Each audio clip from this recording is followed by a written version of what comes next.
అందాల తార దేశవ్యాప్తంగా అభిమానులున్న ప్రముఖ హీరోయిన్ నయనతారకు సంబంధించిన తాజా వీడియో ఒకటి సోషల్ మీడియాలో తెగ వైరల్ అవుతుంది. అందులో ఆమె హాయిగా సేద తీరుతూ కనిపిస్తుంది. గత కొద్ది రోజుల నుంచి నయనతార బిజీగా ఉంది. రెస్ట్ లేకుండా షూటింగ్ చేస్తూ వచ్చింది. నయన్ ప్రస్తుతం హాలిడే మూడ్లో ఉంది.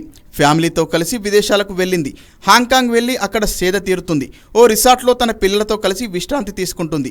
హాంకాంగ్లో విహారయాత్ర చేస్తున్న నయనతార, విఘ్నేష్ వారి పిల్లల ఫోటోలు, వీడియోలు తెగ వైరల్ అవుతున్నాయి. నయనతార నటించిన తమిళ చిత్రం మన్నంగట్టి సీన్స్ 1960కు సంబంధించిన సెలబ్రేషన్స్ ఫోటోలు సోషల్ మీడియాలో చక్కర్లు కొడుతున్న విషయం తెలిసిందే. ఈ సినిమాకు డ్యూడ్ విక్కీ దర్శకత్వం వహించారు. ప్రిన్స్ పిక్చర్స్ పతాకంపై లక్ష్మీకుమార్ నిర్మించిన ఈ చిత్రంలో గౌరీ కిషన్, నరేంద్ర ప్రశాంత్, యోగి బాబు, దర్శిని కూడా ముఖ్య పాత్రల్లో నటిస్తున్నారు. అదేవిధంగా ఓరువన్ 2 టెస్ట్, డియర్ స్టూడెంట్స్ సినిమాల్లో కూడా నయనతార ప్రధాన పాత్రను పోషించింది. ఇటు మంచు విష్ణు నిర్మిస్తున్న కన్నప్ప సినిమాలో కూడా ఆమె ప్రధాన పాత్ర పోషించింది. కాగా టెస్టు సినిమా షూటింగ్ను పూర్తి చేసుకొని రిలీజ్కు సిద్ధంగా ఉన్నట్లు తెలుస్తోంది.